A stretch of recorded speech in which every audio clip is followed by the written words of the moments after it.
Oui, nous y voici. Donc nous voilà déjà dans le quiz pour s'assurer que tout s'est bien passé dans les rappels. Donc il faut ici répondre aux questions par vrai ou faux, je ne sais pas. Ok?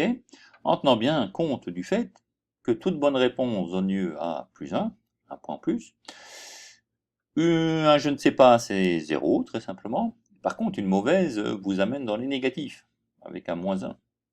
Donc hésitez. Hein, si vous hésitez entre une mauvaise et je ne sais pas, parfois il vaut mieux le je ne sais pas. Alors allons-y pour les questions. Dans un spectre infrarouge, les pics correspondent à des minimums d'absorbance. C'est vrai? C'est faux? Ou je ne sais pas? Bien sûr, cette réponse, vous l'écrivez sur un petit papier à côté de vous, hein, pour pouvoir corriger par la suite.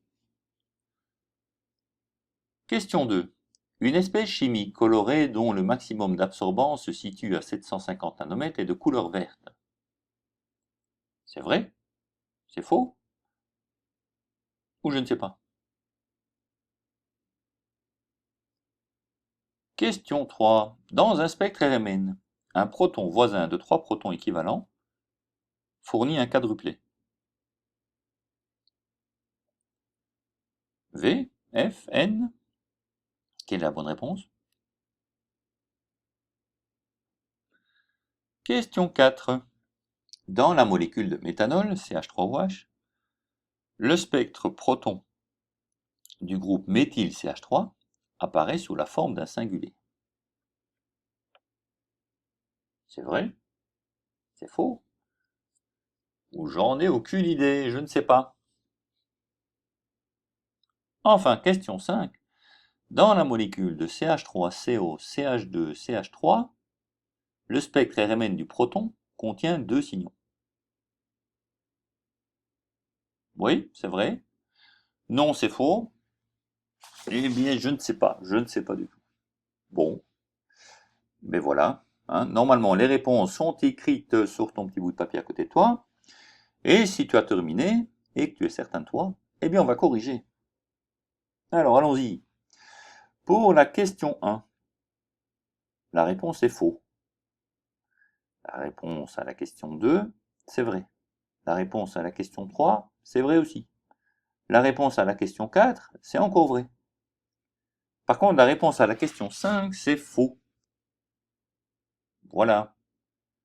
Donc, avec ces réponses indiquées, tu peux te corriger. Hein.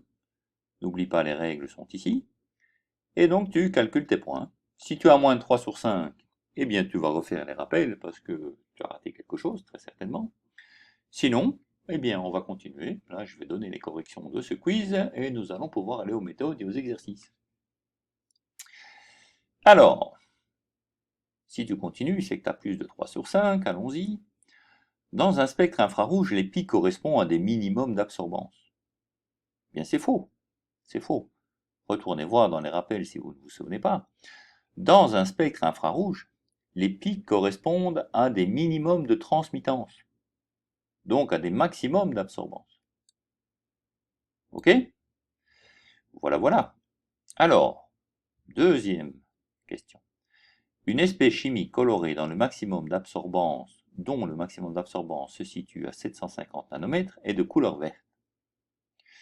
Eh bien ça c'est vrai, d'accord? Le maximum d'absorption, ici à 750 nanomètres, correspond à une radiation de couleur rouge. Et la couleur complémentaire, d'après l'étoile des couleurs, que vous connaissez bien, est le vert. L'espèce chimique doit donc être de couleur verte. C'est vrai. Ok, question 3 alors. Dans un spectre RMN, un proton voisin de 3 protons équivalents fournit un quadruplé. Bah oui, c'est vrai. D'après la règle des n plus 1 uplé, 3 plus 1, ça fait 4. D'accord? Donc un proton qui est voisin de 3 protons, ça fait 1 plus 1, ça fait un quadruplé. Très bien. Alors, la suivante, question 4. Dans la molécule de méthanol, CH3OH, le spectre proton du groupe méthyle, CH3, ici, apparaît sous la forme d'un singulier. Ah ben oui, c'est vrai. Oui, c'est vrai. Pourquoi? Vous allez me dire, il y a un H à côté là-bas. Donc ça devrait être un doublé au moins. Ah ben non. Il n'est pas voisin de ce H-là, le groupement CH3. D'accord? parce que le lien sépare un atome d'oxygène, ce n'est pas un atome de carbone. Donc ceux-ci ne sont pas considérés comme voisins, donc le groupement méthyle est isolé, et donc il va apparaître sous la forme d'un singulier. Ok. Question 5 alors. Dans la molécule de CH3, CO, CH2, CH3, le spectre Rmn du proton contient 2 signaux. Ah ben non, c'est faux. Pourquoi est-ce faux? Pourquoi est-ce vrai, vous allez me dire? Moi, je pensais que c'était vrai. Alors, il y a du CH3, il y a du CH3. Ça m'a l'air de donner la même chose, ça. Et l'autre groupement, ce serait simplement le CH2. Donc j'aurais un signal ici, et un signal pour le CH3. Eh bien non, ce n'est pas le cas. Il y aura 3 signaux. Il y aura 3 signaux pour la simple et bonne raison que ce CH3-ci, d'accord, il y a 2 voisins là-bas. Donc ça va être un triplet qui va être déplacé de façon différente que le CH3 là, qui lui ne voit pas de voisin, puisqu'il y a un atome d'oxygène entre celui-ci et les suivants. Donc lui va se présenter comme un singulier. Et entre eux, il y a le CH2 qui est là, qui va voir le CH3 d'à côté, donc il va se présenter comme un quadruplé. Donc on aurait un triplet, un quadruplé et un singulier. Donc il va y avoir 3 signaux, et non pas seulement 2. Donc c'était faux. Voilà, voilà. Donc j'espère que tout cela est clair. Et donc ça termine ce quiz, et nous nous voyons tout de suite pour les méthodes. À bientôt.